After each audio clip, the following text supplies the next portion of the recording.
26 नवंबर संविधान दिवस पर संपूर्ण देशवासियों को बहुत बहुत शुभकामना बधाई। 26 नवंबर को हमारा संविधान हमने अंगीकृत किया था और हमारे संविधान बनाते समय बाबा साहब अम्बेडकर और मनुष्यों का त्याग, समर्पण, उनके कर्तव्य को याद करने का दिन है कि आज 75 वर्ष की लोकतंत्र की यात्रा में है। भारत का लोकतंत्र भी सशक्त हुआ है, मजबूत हुआ है और वो लोकतंत्र हमें संविधान की मूल भावनाओं से मिला है। आजादी के बाद जब हमने संविधान की चर्चा की, डिबेट शुरू की, तो हमारे मूल में, हमारी विरासत में लोकतंत्र था। लोकतंत्र हमारे विचार, हमारी कार्यप्रणाली में था और उस समय हमने देश के अंदर एक ऐसी शासन पद्धति दी जो हमारे मनुष्यों की दूरदृष्टि थी कि लोकतंत्री शासन चलाने की सर्वश्रेष्ठ पद्धति है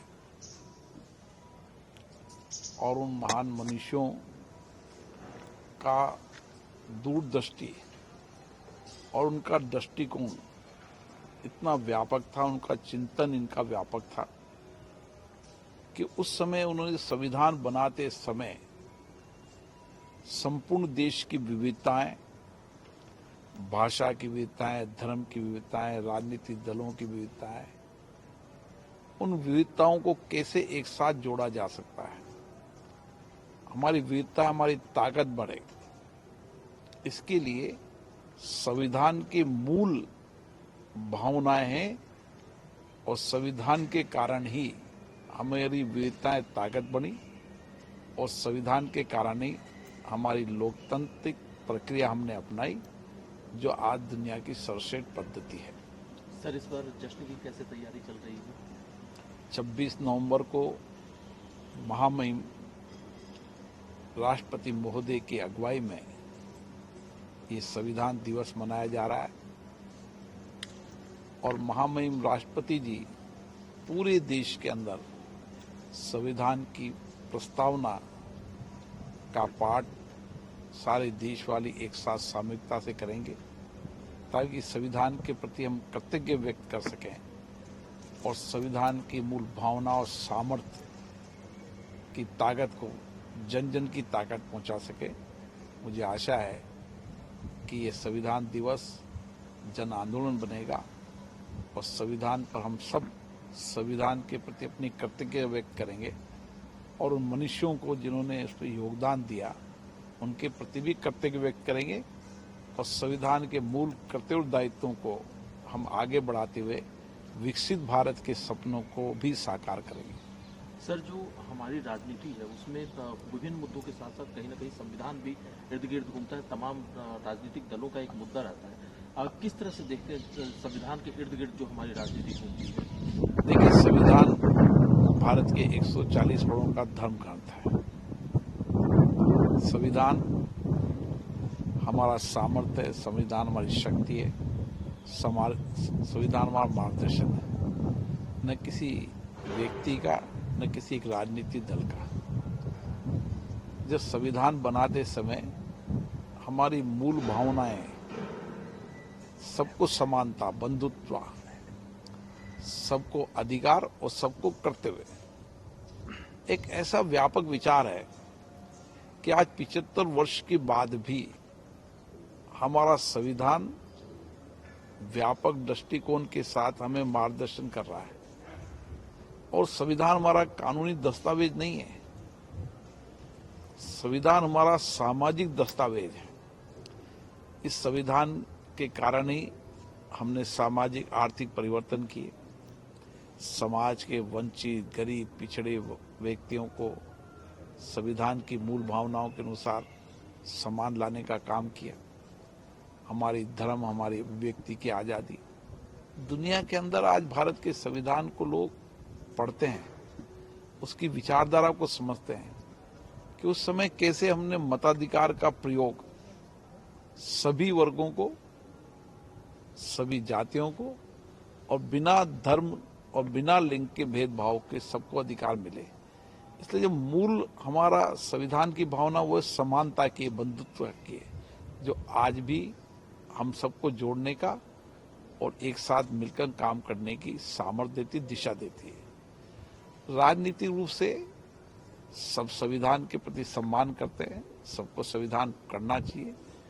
इसमें संविधान को राजनीति के दायरे में नहीं लाना चाहिए, क्योंकि संविधान सबका मार्गदर्शक है। संविधान हमारी संवैधानिक व्यवस्थाएं, कार्यपालिका, न्यायपालिका, विधायिका के कार्य के विभाजन के साथ सरकार चलाने और उसके मार्गदर्शन में महत्वपूर्ण भूमिका निभाता है।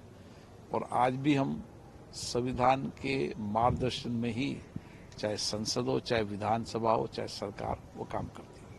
सर, लेकिन एक सवाल उठता है, चूंकि बिना राजनीति के संसद नहीं चलती है, बिना राजनीति के कोई राजनीतिक दल नहीं चलता है। ऐसे में अगर कभी कोई आरोप लगाता है कि संविधान बदल दिया जाएगा सरकार के द्वारा, आपको लगता है कि ऐसा संभव है या संविधान पर कोई खतरा है? देखो, संविधान में परिवर्तनशीलता संविधान बनाने वालों ने हमेशा मूल भावना रही। उस समय परिस्थितियों के अनुसार, जनता की अपेक्षा आकांक्षाओं के अनुसार, जनता के अधिकार और पारदर्शिता के लिए भी, समाज में सामाजिक परिवर्तन के लिए भी समय समय पर संविधान में परिवर्तन हुए हैं। लेकिन किसी भी राजनीतिक दल ने, किसी भी सरकार ने संविधान की मूल भावनाओं से हस्तक्षेप नहीं किया, छेड़खानी नहीं की। और इसीलिए कानून के अंदर न्यायपालिका को मूल भावनाएं रहे, इसकी समीक्षा करने का अधिकार भी दिया है। इसलिए हमारे यहाँ पर किसी भी दल की विचारधारा की सरकार हो, हम संविधान की मूल भावनाओं से कभी भी छेड़छाड़ नहीं कर सकते, उसमें हस्तक्षेप नहीं कर सकते।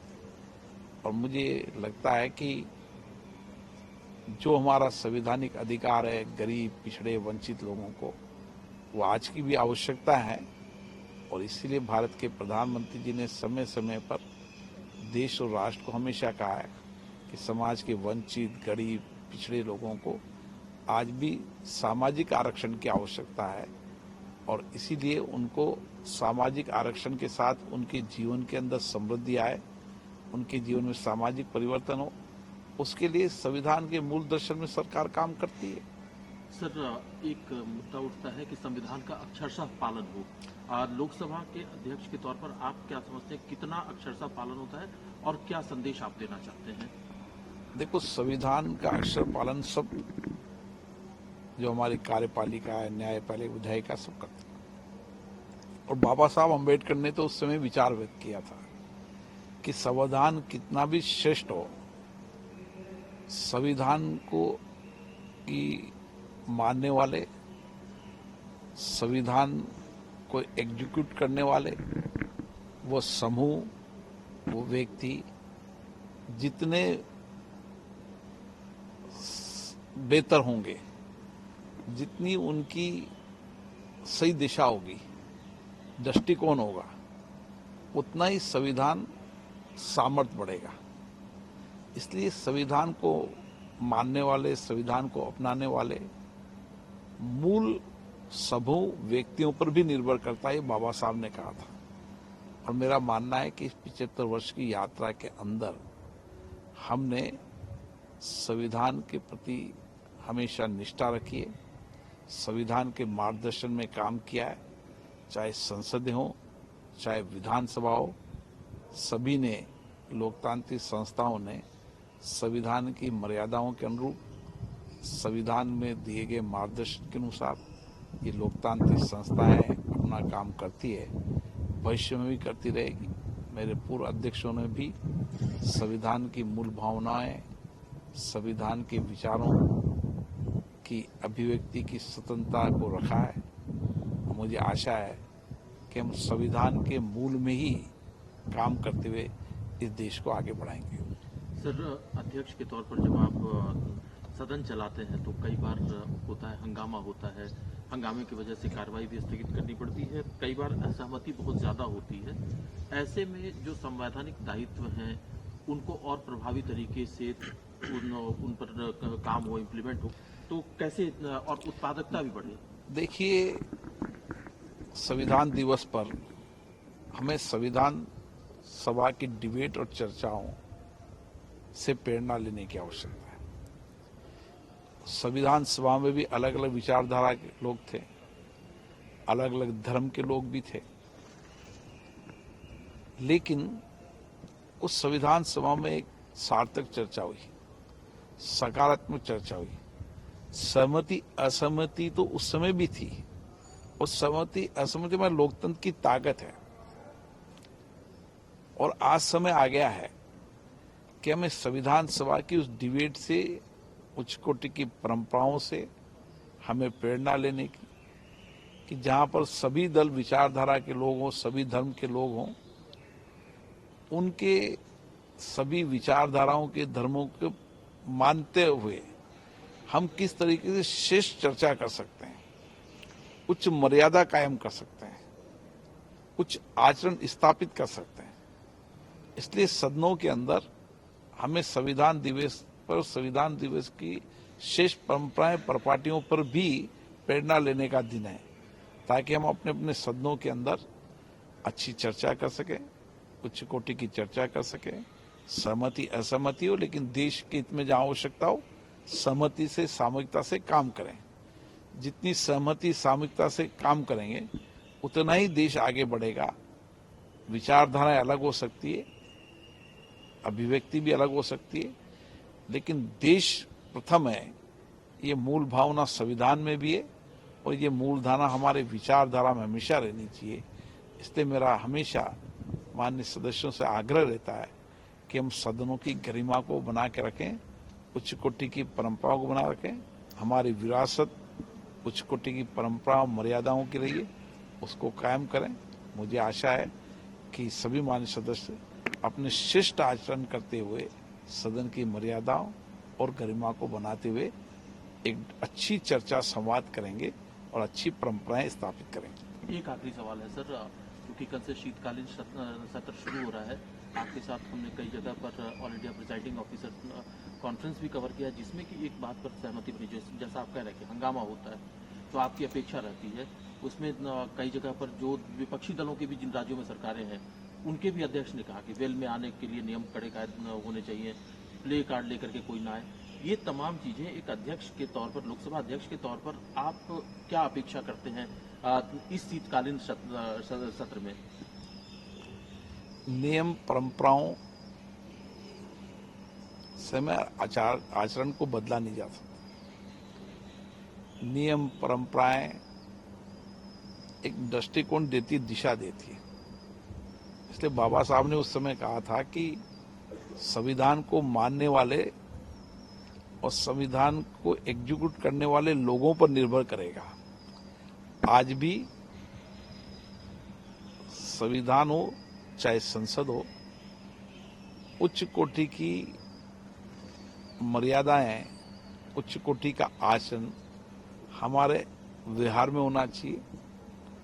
जितना हमारे व्यवहार चिंतन में उच्च कोटि का व्यवहार होगा, आचरण की शुद्धता होगी, उतनी ही हम बेहतर संस्थाओं की गरिमा को बढ़ा पाएंगे। जो बाबा साहब ने कहा था वो विचार आज भी है, और कितना व्यापक दृष्टिकोण था कि अलग अलग विषयों पर उनका दृष्टिकोण आज 75 वर्ष बाद भी हमें लगता है कि आज उसी दृष्टिकोण की आवश्यकता है, उसी मार्गदर्शन की आवश्यकता है। और मुझे आशा है सब बाबा साहब के उस मार्गदर्शन को मानते हुए कि व्यक्तियों पर बहुत निर्भर करता है। मेरा मानना है कि माननीय सदस्यों के उस आचरण पर, व्यवहार पर बहुत निर्भर करता है हमारी सदन की मर्यादाओं, उच्च कोटि की परंपराओं को लागू करना।